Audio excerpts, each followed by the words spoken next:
ദർശന ടിവിയുടെ ലോകമെമ്പാടുമുള്ള പ്രേക്ഷകർക്ക് വിരുന്നിൻ്റെ പുതിയൊരു അധ്യായത്തിലേക്ക് ഹൃദ്യമായ സ്വാഗതം. വിരുന്നിപ്പോഴുള്ളത് മലപ്പുറം ജില്ലയിൽ പെരിന്തൽമണ്ണ നിലമ്പൂർ റോഡിലാണ്. ഇവിടെ എത്തുമ്പോൾ ഏകദേശം 36 പരം വർഷത്തെ ആയുർവേദ ചികിത്സാ രംഗത്ത് വ്യക്തിമുദ്ര പതിപ്പിച്ചൊരു വ്യക്തിത്വം, അനേകായിരങ്ങൾക്ക് ആശ്രയമായിട്ടുള്ള ഒരു ഡോക്ടർ. നമ്മൾ പറഞ്ഞു വരുന്നത് Aditya Ayurveda clinic and wellness സെൻ്ററിൻ്റെ മാനേജിംഗ് ഡയറക്ടറും കേരളത്തിൽ തന്നെ അറിയപ്പെടുന്ന ആയുർവേദ ഡോക്ടറുമായിട്ടുള്ള ഡോക്ടർ പ്രകാശ് രാജഗോപാൽ സാറിനെ കുറിച്ചാണ്. അദ്ദേഹത്തിൻ്റെ ആദിത്യ ആയുർവേദ ക്ലിനിക്കിനും അതുപോലെ തന്നെ വെൽനസ് സെൻ്ററുമൊക്കെ ഒരുപാട് രോഗികൾക്ക് ആശ്രയ കേന്ദ്രമായി മാറിയിട്ടുണ്ട്. തീർച്ചയായിട്ടും അദ്ദേഹത്തിൻ്റെ ഇത്രയും വർഷത്തെ എക്സ്പീരിയൻസും അതുപോലെ തന്നെ ആദിത്യയുടെ പ്രവർത്തനങ്ങളും പ്രത്യേകതകളും ക്വാളിറ്റിയും ഒക്കെ നമുക്ക് അല്പസമയം പങ്കുവെക്കാം. അദ്ദേഹത്തിൻ്റെ തിരക്കുള്ള ജീവിതത്തിൽ നിന്നും ഒരു അല്പസമയം നമുക്ക് വേണ്ടി മാറ്റിവെക്കാൻ കാണിച്ചിട്ടുണ്ട്. നല്ല മനസ്സിന് ആദ്യം തന്നെ നന്ദി പറയാം. വളരെ സ്നേഹത്തോടുകൂടി ആദരവോടുകൂടി സ്വാഗതം ചെയ്യാം ഡോക്ടർ പ്രകാശ് രാജഗോപാൽ സാറിന് വിരുന്നിലേക്ക്. സാർ നമസ്കാരം. നമസ്കാരം. ഡോക്ടർ ആദ്യം തന്നെ ഏകദേശം 36 പരം വർഷത്തെ ആയുർവേദ ജീവിതമായിട്ടുള്ളൊരു യാത്രയാണ്. ഒരുപാട് രോഗികളെ അല്ലെങ്കിൽ ഒരുപാട് ബുദ്ധിമുട്ട് അനുഭവിക്കുന്നവർക്ക് ഒരു താങ്ങായി തണലായി ഡോക്ടറിൻ്റെ സേവനം എപ്പോഴും ഒരു കരുതലായിട്ട് അവരുടെ കൂടെ ഉണ്ടായിട്ടുണ്ട്. ഈ ഒരു മേഖലയിലേക്കുള്ള തുടക്ക കാലഘട്ടം, താങ്കളുടെ ആ ഒരു ആദ്യകാല ഓർമ്മകൾ എങ്ങനെയായിരുന്നു? ഈ ഒരു ആയുർവേദ ജീവിതമാണ് എൻ്റെ പ്രൊഫഷൻ എന്ന് മനസ്സിലാക്കി എങ്ങനെയാണ് ഈ ഒരു മേഖലയിലേക്ക് എത്തിയത്? അതിനെക്കുറിച്ച് പറയുകയാണെങ്കിൽ ഞങ്ങളുടെ ഒരു ആയുർവേദ കുടുംബമൊന്നുമല്ല, യാദൃച്ഛികമായിട്ടാണ് ഞാൻ ഇങ്ങോട്ട് വന്ന് പെട്ടത്. BSc കഴിഞ്ഞിട്ട് എൻ്റെ ഉദ്ദേശം ഒന്നുകിൽ MSc എടുത്തൊരു ലെക്ചറാണ് അല്ലെങ്കിൽ MBBS പോകണമെന്നൊരു ആഗ്രഹമായിരുന്നു. അന്ന് എൻട്രൻസ് ഒന്നുമില്ല, അപ്പോൾ മാർക്കിൽ കുറച്ച് കുറവ് വന്നു. അപ്പോൾ ഞാൻ MSc പോകാമെന്ന് വിചാരിച്ചു. അപ്പോൾ എൻ്റെ ഒരു ഫ്രണ്ടാണ് പറഞ്ഞത്, കൂടെ പഠിച്ചൊരു പ്രദീപ് കുമാറുണ്ട്, അദ്ദേഹമാണ് പറഞ്ഞത് ഒരു കോളേജിൽ നമുക്കൊന്ന് അപ്ലൈ ചെയ്യല്ലേ. അദ്ദേഹം പോയിട്ട് അപ്ലിക്കേഷൻ ഫോം വാങ്ങിക്കൊണ്ടുവന്നു. രണ്ടുപേരും ഫില്ലപ്പ് ചെയ്തിട്ട് അയാൾ ഒന്നുമില്ല, അയാൾ അവസാനം BEd എടുത്ത് പാസ്സായി. അങ്ങനെ ഞാൻ ആയുർവേദ കോളേജ് വെച്ചു. അന്ന് മെറിറ്റിലെ ഫസ്റ്റ് ആയിരുന്നു ഞാനവിടെ. കാരണം BSc മാർക്ക് ബേസിലാണ് സെലക്ഷൻ ഉണ്ടായിരുന്നത്, ദിവസമൊന്നും ഇല്ലായിരുന്നു. അപ്പോൾ അങ്ങനെ അവിടെ നിന്ന് പുതിയ അന്തരീക്ഷം, വളരെ ഹൃദ്യമായിട്ടുള്ള അന്തരീക്ഷം, നമ്മൾ ഇതുവരെ പഠിച്ച കോളേജ് പോലെ തന്നെ അവിടുത്തെ അന്തരീക്ഷം. പിന്നെ നമ്മളെ പേഴ്സണലായിട്ട് നമ്മളെ എൻകറേജ് ചെയ്യും ആയുർവേദ കോളേജ്. അങ്ങനെയാണ്. അപ്പോൾ ഞാൻ കുറച്ച് ആർട്ട് വിഷയത്തിൽ കുറച്ച് താല്പര്യം കൂടുതലായിരുന്നു. പിന്നെ അവിടെ അങ്ങനെ 5 വർഷം പഠിച്ചു. അതിലിടയ്ക്ക് എന്താ പറയുക, ഗവൺമെൻറ് ഹോസ്പിറ്റലിൽ ഡെപ്യൂട്ടേഷൻ ഉണ്ടാവും മെറ്റേണിറ്റി ക്ലാസ്സിന്. അങ്ങനെ വിജയകരമായിട്ട് പൂർത്തിയാക്കിയിട്ട് പിന്നെ ഫൈനലായപ്പോൾ എനിക്കൊരു അസുഖം വന്നു. എനിക്ക് കുറച്ച് ഡിലേ ആയി എൻ്റെ കാര്യങ്ങൾ. അത് കാരണം കുറച്ച് പ്രശ്നമായി. പിന്നെ ഞാൻ MDക്കൊന്നും പോകാൻ പറ്റിയില്ല. അതിനുശേഷം പിന്നെ പരിപൂർണമായിട്ടും ഈ ഒരു ആയുർവേദ ലൈഫുമായിട്ട് മുന്നോട്ട് പോയി. അതെ. പിന്നെ ഞാൻ മങ്കടയിൽ, എൻ്റെ സ്വദേശം മങ്കടയാണ്, 10 കിലോമീറ്റർ ദൂരം. അവിടെ ഇപ്പോൾ ഒരു ക്ലിനിക്ക് സ്റ്റാർട്ട് ചെയ്ത് പ്രൊഫഷൻ ആരംഭിക്കുകയാണ്. കാരണം എനിക്ക് പഠിപ്പിക്കാൻ എനിക്ക് വലിയ താല്പര്യമാണ്. അപ്പോൾ എൻ്റെ ഒരു ഫ്രണ്ട് പറഞ്ഞു, മദ്രാസ് ആയുർവേദ കോളേജ് ലെക്ചററെ ജോലി കൊടുക്കേണ്ടത് പറഞ്ഞു. 1 വർഷം കഴിഞ്ഞ പഠിക്കുന്നത് ഞാൻ ലോക്ക്ഡൗണിൽ ചെയ്ത് അങ്ങോട്ട് പോയി. അങ്ങനെ അവിടെ തുടങ്ങിയതാണ് നാട് വിട്ടുള്ള യാത്ര. അപ്പോൾ പിന്നെ ഒരു ഡോക്ടറിനേക്കാൾ ഉപരി അറിവുകൾ മറ്റുള്ളവർക്ക് പറഞ്ഞു കൊടുക്കുന്നതിനും ഒരു ഡോക്ടറായിട്ടിരിക്കുകയും ചെയ്യാം, നമുക്ക് പഠിപ്പിക്കുകയും ചെയ്യാം, അങ്ങനെയുള്ള ഇതായിരുന്നു. അവിടെ പോയി തന്നെ കാലാവസ്ഥ എനിക്ക് പിടിച്ചില്ല. അലർജിയും കാര്യങ്ങളൊക്കെ. 1 വർഷം കഴിഞ്ഞപ്പോൾ ഞാൻ കോയമ്പത്തൂരിലേക്ക് വന്നു. കോയമ്പത്തൂരായിട്ട് കോളേജ്, ആയുർവേദ ഫാർമസിയുടെ കോളേജിലായിരുന്നു. പിന്നെ ഒരു 10 years അവിടെ പഠിപ്പിച്ചത്. അവിടെ നല്ല ഒരു ഗുരുകുലം സമ്പ്രദായത്തിലുള്ള വിദ്യാഭ്യാസമായിരുന്നു. നമുക്ക് ആയുർവേദത്തിൽ ബേസിക് പ്രിൻസിപ്പിൾസ് ഞാൻ പഠിപ്പിച്ചുകൊണ്ടിരുന്നത്. അപ്പോൾ ഹോസ്പിറ്റലിലും പോവും, എല്ലാം കൂടി ആയിട്ട്. അങ്ങനെ ഇരിക്കുമ്പോഴും അവിടെ ടൗണിൽ ഈ മഹർഷി മഹേഷ് യോഗിയുടെ എന്താ പറയുക ആയുർവേദ ഫൗണ്ടേഷൻ്റെ ഇൻ്റർവ്യൂവിന് വന്നിട്ടുണ്ടായിരുന്നു. ഞാനത് പോയി അറ്റൻഡ് ചെയ്തു. ഇപ്പോൾ വിദേശത്ത് യൂറോപ്പിലും അമേരിക്കയിലൊക്കെ ആയുർവേദം പരിചയപ്പെടുന്ന ആളുകളെ വേണമെന്ന് പറഞ്ഞിട്ട് അങ്ങനെ ഒരു ഇൻ്റർവ്യൂവിന് പോയി എനിക്ക് സെലക്ഷൻ കിട്ടി. അപ്പോൾ അവിടെ നിന്ന് ഞാൻ ആ ഓർഗനൈസേഷനിൽ ജോയിൻ ചെയ്തിട്ട് ഡൽഹിയിലാണ് അവർ പോയത്. ഡൽഹിയിൽ 6-7 മാസം ട്രെയിനിങ് എല്ലാം കൂടെ ആയിട്ട് അവിടുന്ന് ട്രെയിനിങ് കഴിഞ്ഞിട്ട് നമ്മുടെ ഹോളണ്ടിലേക്കാണ് പോയത്. ഹോളണ്ടിൽ പോയിട്ട് അവിടെ അദ്ദേഹത്തിന് വലിയ യൂണിവേഴ്സിറ്റി ഒക്കെ ഉണ്ട്. അവിടെ സായിപ്പന്മാർ വന്ന് താമസിക്കും, 6 മാസം ഒക്കെ താമസിക്കും. അവർക്ക് ഒരു റിലാക്സേഷൻ, ആയുർവേദത്തിൻ്റെ ബേസിക് ആയിട്ടുള്ള കാര്യങ്ങൾ പഠിപ്പിക്കാം. ചെറിയ കോഴ്സസ് ഫോം ചെയ്ത് അവരെ ആയുർവേദം പഠിപ്പിക്കാം. പൾസ് ഡയഗ്നോസിസ് അങ്ങനെയുള്ള കാര്യങ്ങളൊക്കെ ആയിരുന്നു. അങ്ങനെ ഒരുപാട് യാത്രകൾ നല്ല അനുഭവമായിരുന്നു. അതിനുശേഷം അങ്ങനെ അവിടെ ഒരു 2-3 വർഷം യൂറോപ്പിൽ പല രാജ്യങ്ങളും, സ്പെയിൻ, ബെൽജിയം, ഇറ്റലി, റോം അങ്ങനെയുള്ള സ്ഥലങ്ങൾ അവസാനം തിരിച്ചു അദ്ദേഹത്തിന് യൂണിവേഴ്സിറ്റി തായ്ലൻഡിലുണ്ടായിരുന്നു. തായ്ലൻഡ്, കംബോഡിയ അവിടെ. അത് കഴിഞ്ഞിട്ട് ഞാൻ നാട്ടിലേക്ക് വന്നു. കാരണം അവിടെ നമ്മളൊക്കെ ഒരു ബാച്ചിലേഴ്സിനെ പറ്റുള്ളൂ അങ്ങനത്തെ ലൈഫ്. ഫാമിലിയായിട്ട് കൊണ്ടുപോകാനോ കുട്ടികളുടെ വിദ്യാഭ്യാസമൊന്നും പറ്റില്ല. അപ്പോൾ അത് കാരണം തിരിച്ചു നാട്ടിലേക്ക് തന്നെ വന്നു. നാട്ടിലേക്ക് വന്നിട്ട് കോയമ്പത്തൂർ ഫാർമസിയുടെ പാലക്കാട് ബ്രാഞ്ചിൽ ഇൻചാർജായിട്ട് 2 വർഷം വർക്ക് ചെയ്തു. അവിടെ നല്ല എക്സ്പീരിയൻസ് ആയിരുന്നു. അങ്ങനെ ഇരിക്കുമ്പോൾ ഒമാനിൽ ചാൻസ് ഉണ്ടെന്ന് എൻ്റെ ഒരു ഫ്രണ്ട് പറഞ്ഞു. വീണ്ടും ഗൾഫ് രാജ്യത്തേക്ക് ഒമാനിൽ പോയിട്ട് അവിടെ പാർട്ട്ണർഷിപ്പായിട്ടൊരു ക്ലിനിക്ക് നടത്തുമായിരുന്നു. 15 വർഷം അവിടെ ഉണ്ടായിരുന്നു. അത് കഴിഞ്ഞപ്പോഴും മക്കളെയൊക്കെ അവിടെ പോയി മക്കളവിടെ നിന്നൊക്കെയാണ് +2 എല്ലാം കഴിഞ്ഞത്. അപ്പം മകളുടെ തുടർ വിദ്യാഭ്യാസത്തിനും കാര്യങ്ങളൊക്കെ ആയിട്ട് പിന്നെ നാട്ടിലേക്കുള്ള പോയിരുന്നു. അങ്ങനെ ഇവിടെ വന്ന് ആദ്യത്തെ എന്നൊരു സ്ഥാപനത്തിലേക്ക് എത്തി.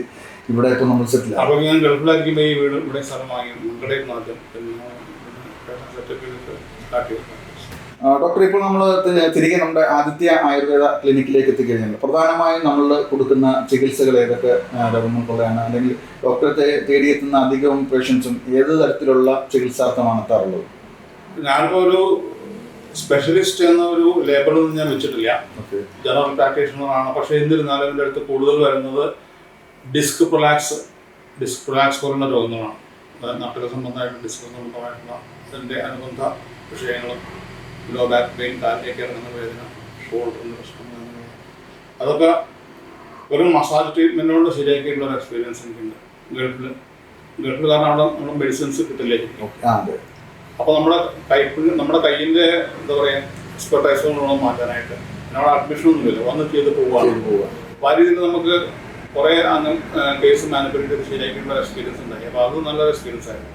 അപ്പോൾ ഇവിടെയും അങ്ങനെയുള്ള കേസുകളാണ് കൂടുതലായിട്ട് ചെയ്യുന്നത്. സാധാരണ ഈ മെയിൽ ഇൻഫെർട്ടിലിറ്റി ഉണ്ടല്ലോ, കുട്ടികളുണ്ടാവാത്ത പ്രത്യേകിച്ച് പുരുഷന്മാർക്ക്, അത് ഞാൻ സക്സസ്ഫുള്ളായിട്ട് ചെയ്യാറുണ്ട്. ലൈംഗിക പ്രശ്നങ്ങൾ പൊതുവെ നല്ല റിസൾട്ടാണ്. അത് കഴിഞ്ഞ് അസിഡിറ്റി, സ്കിൻ ഡിസീസ്, അങ്ങനെ ജനറലായിട്ട് എല്ലാം ചെയ്യാറുണ്ട്. പ്രധാനമായിട്ട് ഇപ്പോൾ ഇതാണ് ചെയ്യുന്നത്. ഉദര സംബന്ധമായിട്ടുള്ള പ്രശ്നങ്ങൾക്ക് നല്ല റിസൾട്ടാണല്ലോ. നമ്മൾ പ്രധാനമായിട്ട് ഇപ്പം സ്കിൻ ഡിസീസിന്റെ കാര്യം പറഞ്ഞ പോലെ തന്നെ ഇപ്പം പല തരത്തിലുള്ള ബുദ്ധിമുട്ട് അനുഭവപ്പെടുന്ന ഈ സോറിയാസിസ് പോലുള്ള പ്രശ്നങ്ങൾക്ക്, അതുപോലെ തന്നെ അതിനൊക്കെ ആയുർവേദത്തിൽ വളരെ മികച്ച പ്രതിവിധിയാണ് ഉള്ളത്. അതിനുള്ള ചികിത്സകളുടെ രീതി എങ്ങനെയാണ് ഡോക്ടറിന്റെ?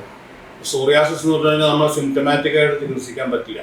ഇപ്പം ഇംഗ്ലീഷ് ചികിത്സയിൽ സിംറ്റമാറ്റിക് ആയിട്ട് ചികിത്സിക്കാം, അത് ചികിത്സിച്ച് മാറില്ല എന്നുള്ളൊരു അവസ്ഥയാണ്. കാരണം അത് രോഗാണുക്കളെ ഉണ്ടാവുന്ന രോഗമല്ല. അതൊരു ഉള്ളിൽ നമ്മുടെ ജനറ്റിക് അത് നമുക്ക് ശരീരം എന്താ പറയുക, രസായന ചികിത്സ എന്നൊക്കെ പറയുക ആയുർവേദത്തിൽ. ശരീരം ശുദ്ധീകരിക്കുന്ന ചികിത്സ, ശരിക്കും അഡ്മിറ്റ് ചെയ്തിട്ട് സ്നേഹപാനം തുടങ്ങിയിട്ടുള്ള ഇതൊക്കെ ചെയ്തിട്ടുള്ള ചികിത്സയാണ് ശരിക്കുള്ള ചികിത്സ. അത് പേഷ്യൻസിന് ചിലപ്പോൾ എല്ലാവർക്കും അഫോർഡ് ചെയ്യാൻ പറ്റിയെന്ന് വരില്ല. അതുകാരണം അകത്തേക്ക് മരുന്ന് കൊടുത്തിട്ട് നമുക്ക് 90% ശരിയാക്കി എടുക്കാൻ പറ്റും. പിന്നെ അവർ അതിനനുസരിച്ച് അവരുടെ ലൈഫ് സ്റ്റൈൽ ചേഞ്ച് ചെയ്ത് വരുത്തണം. പിന്നെ ചില ഇപ്പോൾ ഈയിടെയായിട്ട് ഞാൻ ഈ വെൽനസ് മേഖലയിൽ പ്രവർത്തിക്കുന്നതുകൊണ്ട് സെൽ ന്യൂട്രീഷൻ ഓറിയൻറ്റഡ് ആയിട്ട് പ്രോഡക്ട്സ് കൊടുക്കുന്നത് കംപ്ലീറ്റ് മാറിയിട്ടുണ്ട്. റിസൾട്ട് ഉണ്ട്. ഈ സോറിയാസിസ് പോലുള്ള പ്രശ്നങ്ങൾ അത് പലതരത്തിലുള്ള പിന്നെ ജീവിതശൈലിയിൽ നിന്നും വരുന്ന രോഗമാണോ, അതോ ജനറ്റിക്, ഇപ്പം ഡോക്ടർ പറഞ്ഞാലും ജനറ്റിക് ആയിട്ട് വരുന്ന രോഗമാണോ? അത് മാത്രമല്ല, ഈ ജീവിതശൈലി സഡനായിട്ട് നമ്മൾ മറ്റൊരു സ്ഥലത്തേക്ക് പറിച്ചു നടപ്പെട്ടു വന്നു. ഇപ്പോൾ ഗൾഫിലൊക്കെ പോയിട്ട് ഇവിടുന്ന് ചെറുപ്പക്കാർ ഗൾഫിൽ പോയിട്ട് പെട്ടെന്ന് അവർക്ക് കാലാവസ്ഥ എല്ലാം മാറണം. ആ സമയത്ത് അത് അവരുടെ ശരീരത്തിന് പിത്തപ്രധാനമായിട്ടുള്ള രോഗമാണ് സോറിയാസിസ്. ആയുർവേദത്തിൽ വാദം, പിത്തം, കഫം, അങ്ങനെ 3 കാര്യങ്ങൾ പറയുന്നത്. പിത്തം വളരെയധികം ദുഷിക്കാൻ സാധ്യതയുണ്ട്. അവിടെ അങ്ങനെയായിട്ട് ചൂടും തണുപ്പും അതിൻ്റെ എക്സ്ട്രീംസിലാണ്. പിന്നെ ആഹാര രീതി ഒന്നും ശരിയല്ല, ഇവിടുത്തെ പോലെ അല്ല. അപ്പോൾ ആ ഒരു മാറ്റം ഒരുപാട് അസുഖങ്ങൾ, സോറിയാസിസ്, അതേപോലെ ചിലർക്ക് ഡയബറ്റീസ്, അങ്ങനെ പ്രശ്നങ്ങളൊക്കെ ഉണ്ടാവണം. ഗൾഫിലേക്ക് സഡനായിട്ട് പോകുന്നുണ്ട്. അവിടുത്തെ അന്തരീക്ഷത്തിൻ്റെ മാറ്റമായിട്ട് ഒരു കാരണമായിട്ട് പിന്നെ കാണുന്നുണ്ട്. അതുപോലെ തന്നെ ഈ ആഹാര ക്രമീകരണങ്ങൾ കൊണ്ട് ഉള്ള പ്രശ്നങ്ങളും ഈ ഒരു പ്രശ്നത്തിന്, കാരണം ഈ വിയർപ്പ് ഗ്രന്ഥികളുടെ പ്രവർത്തനം തടസ്സപ്പെടുന്നതാണ് സാധാരണയായി സോറിയാസിസിലേക്ക് എത്തുന്നത്. അപ്പോൾ അതിലെ ആഹാരത്തിന്റെ ഒരു പങ്ക് വളരെ വലുതാണെന്ന് തോന്നുന്നു, അല്ലേ? പ്രത്യേകിച്ച് പിത്തം ദുഷിക്കുന്ന ആഹാരം, കൂടുതലായിട്ട് ഹോട്ട് ആൻഡ് സ്പൈസി ആയിട്ടുള്ള അവിടെ കൂടുതൽ ജങ്ക് ഫുഡ് അതൊക്കെ കഴിച്ച് അത് ആൾക്കാർ ശ്രദ്ധിക്കില്ല. കഴിച്ച് കുറെ കഴിഞ്ഞിട്ട് അസുഖം ഉണ്ടാകുമ്പോഴാണ് ശ്രദ്ധിക്കുന്നത്. ഇത് സഡൻലി പെട്ടെന്ന് വരുന്ന ഒരു അസുഖമല്ലേ, ക്രമേണ പിന്നെ എല്ലാവർക്കും വരില്ല കേട്ടോ. കാരണം ശരീരത്തിൽ ആ ഒരു ടെൻഡൻസി ഉള്ളവർക്ക് മാത്രമേ ഇത് പടരുന്ന രോഗവുമല്ല. അല്ല. സാധാരണ ഇത് കാണുന്നവർക്ക് വളരെ ബുദ്ധിമുട്ടായിട്ട് തോന്നുമെങ്കിലും ഇത് അടുത്തിരുന്നത് കൊണ്ടോ അടുത്ത് ഇടപഴകിയത് കൊണ്ടോ ഇതൊരു മറ്റുള്ള പകരുന്ന ഒരു രോഗമല്ല. പിന്നെ വേറൊരു പ്രത്യേകത, മരുന്ന് കൊടുത്താൽ നമ്മുടെ നാട്ടിലത്തേക്കാൾ കൂടുതൽ വേഗം ഫലം കാണുന്നത് ഗൾഫിൽ കാണുന്നുണ്ട്. ഓക്കെ, അങ്ങനെ എക്സ്പീരിയൻസ് എനിക്ക്. അങ്ങനെ ഇവിടെ ഇപ്പോഴത്തെ ഹ്യൂമിഡിറ്റി ഒക്കെ കൂടുതലാണല്ലോ, ഹ്യൂമിഡിറ്റി കൂടുതലായി ബാക്ടീരിയ ഒക്കെ കൂടുതൽ സ്ട്രോങ് ആയിട്ട് പോകത്തില്ല. അവിടെ പിന്നെ വളരെ ഡ്രൈ ബാക്ടീരിയക്ക് കൂടുതൽ നിൽക്കാൻ പറ്റില്ല. അത്രയും നല്ലൊരു ക്ലൈമറ്റ് ആണ് അവിടുത്തെ. ഡോക്ടർ, അതുപോലെ തന്നെ ഡോക്ടറിന്റെ ഒരു പ്രധാന ചികിത്സാ മേഖലയാണ് പുരുഷ വന്ധ്യതയെക്കുറിച്ച്. കാരണം നല്ല ഒരുപാട് റിസൾട്ടും താങ്കൾ അതിൽ നിന്നും നേടിയിട്ടുമുണ്ട്. നമ്മൾ സാധാരണയായി പുരുഷ വന്ധ്യതയെക്കുറിച്ച് ചോദിക്കുമ്പോൾ ഒരുപാട് കപ്പിൾസുകൾ അവർക്ക് ഇപ്പോഴും വർഷങ്ങളായതിനു ശേഷവും കുട്ടികൾ ഇല്ലാതിരിക്കുന്ന ഒരു സാഹചര്യം ഇപ്പോഴുണ്ട്. കാരണം ഒരുപാട് ടെസ്റ്റുകൾ നടത്തിയിട്ടും ഒരു പ്രശ്നമില്ല, ആർക്കും ഒരു പ്രശ്നമില്ല, പക്ഷെ കുട്ടികൾ ആയിട്ടില്ല. ഇപ്പോൾ അതിന് ചില കാരണങ്ങൾ അവർ പറയുന്നുണ്ട്. അവർ മതി 2 വർഷം കഴിഞ്ഞ് മതി, 3 വർഷം കഴിഞ്ഞ് മതി എന്നൊക്കെ ചിന്തിച്ചത് കൊണ്ട് ഒന്നും സംഭവിച്ചതാണെന്നും അവർ തന്നെ പറയുന്നുണ്ട്. അത് നമുക്ക് അത് എങ്ങനെ നമ്മുടെ ആ ഒരു കപ്പിൾസിനോട് അല്ലെങ്കിൽ ആ ഒരു ഭാര്യ ഭർത്താവിനോട് ഇതെങ്ങനെ നമുക്ക് പറഞ്ഞ് മനസ്സിലാക്കാൻ കൊടുക്കും? ഇതിനെ നമ്മൾ എങ്ങനെയാണെന്ന് കൈകാര്യം ചെയ്യേണ്ടത്? അത് ഒന്നാമത് ഒരുപാട് തെറ്റിദ്ധാരണയുള്ള ഒരു മേഖലയാണ്. യങ്സ്റ്റേഴ്സിന് പ്രത്യേകിച്ച് പുതുതായിട്ട് ഒരുപാട് ഒന്നുമുണ്ട് ലൈംഗിക പ്രക്രിയയെക്കുറിച്ചും അവരുടെ പരസ്പരം ബന്ധപ്പെടുന്ന കാര്യങ്ങളെക്കുറിച്ചും എല്ലാം ഒരുപാട് തെറ്റിദ്ധാരണകളുള്ള ഒരു കാലഘട്ടമാണ് എന്നുള്ളത്. അപ്പം അത് അങ്ങനെ സംഭവിക്കുന്ന ഓരോ അസൗകര്യങ്ങളും വലിയൊരു രോഗമായിട്ട് അവർ തെറ്റിദ്ധരിക്കുകയാണ്. ഉദാഹരണമായിട്ട് ശീഘ്രസ്ഖലനം എന്നൊക്കെ പറഞ്ഞു വരുന്ന കാര്യങ്ങൾ അതൊന്നും ശരിക്കും ഒരു രോഗമല്ല. അതൊരു ഒരുപാട് നമ്മുടെ ശരീരം എന്ന് പറഞ്ഞാൽ നമ്മുടെ ശരീരത്തിൽ നടക്കുന്ന ഒരുപാട് കോംപ്ലക്സ് പ്രവർത്തനങ്ങളുടെ ഫലമായിട്ടാണ് നടക്കുന്നത്. അപ്പോൾ ഏതെങ്കിലും ഒരു ഓറിയന്റേഷൻ തകരാറായി കഴിഞ്ഞാൽ മതി, അത് ശരിയാവില്ല. ഒന്നും വേണ്ട, നമ്മൾ പരസ്പരം പ്രൈവറ്റ് ലൈഫിലുള്ള സമയത്ത് നമ്മൾ ഏതെങ്കിലും ഒരു പാർട്ട്ണർ എന്തെങ്കിലും ഒരു സുഖമില്ലാത്ത വർത്തമാനം പറഞ്ഞു കഴിഞ്ഞാൽ ഇവിടെ പോയി കഴിഞ്ഞാൽ ടെസ്റ്റോസ്റ്ററോണിന്റെ ഫ്ലോ കുറയും. നമുക്ക് എറക്ഷനോ കാര്യങ്ങളോ വെച്ചാൽ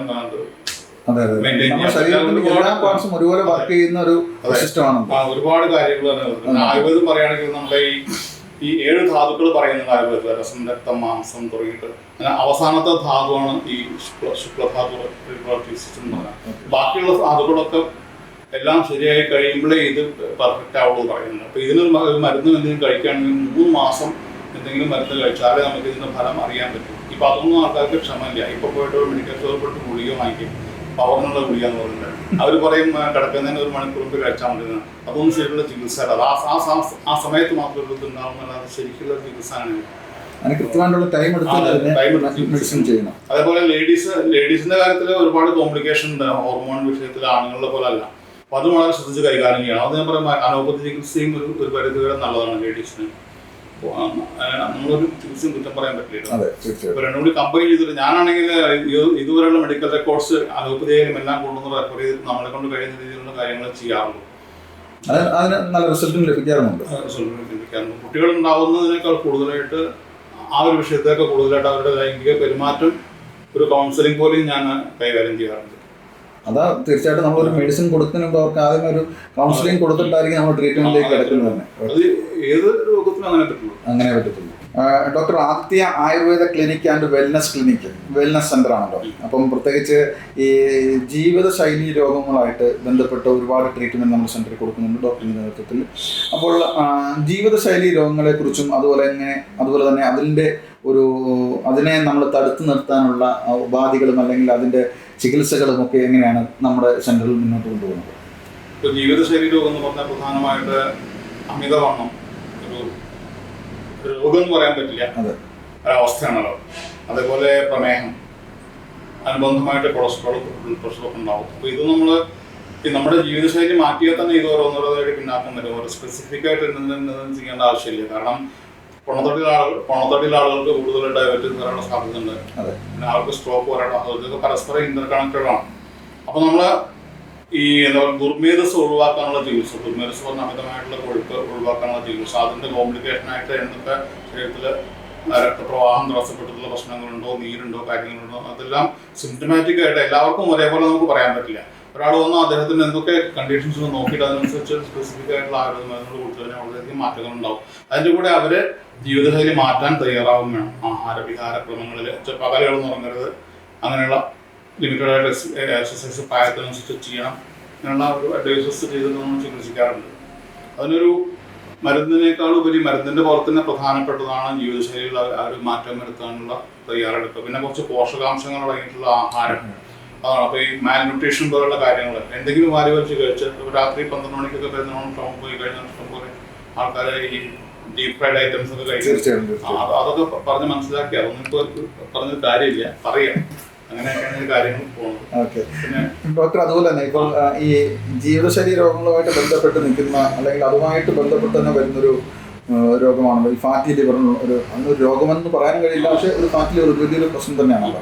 അതിന് നമ്മുടെ സെന്ററിലുള്ള ചികിത്സകൾ എങ്ങനെയാണ്, അല്ലെങ്കിൽ അങ്ങനെയുള്ളവർക്ക് കൊടുക്കുന്ന നിർദ്ദേശം എന്താണ്? ഫാറ്റി ലിവറിന് പ്രധാനമായിട്ട് നമ്മൾ ആഹാരക്രമത്തിൽ സ്ട്രിക്റ്റ് ആയിട്ട് സത്യം പറയും. അതായത് ഹോട്ട് ആൻഡ് സ്പൈസി ആയിട്ടുള്ള സാധനങ്ങൾ, അധികം എരിവ്, അധികം പുളി, അധികം കൊഴുപ്പ്. കാരണം കൊഴുപ്പ് ദഹിപ്പിക്കാനുള്ള അവയവമാണ് കരൾ. അപ്പോൾ കരള് കൊഴുപ്പ് ദഹിപ്പിക്കാൻ മാത്രമല്ല, നമ്മൾ എന്ത് കഴിച്ചാലും അത് ഫിൽറ്റർ ചെയ്തിട്ട് അതിന് പരിശോധിച്ചിട്ട് ദേഹത്തിലേക്ക് വിടുന്നു.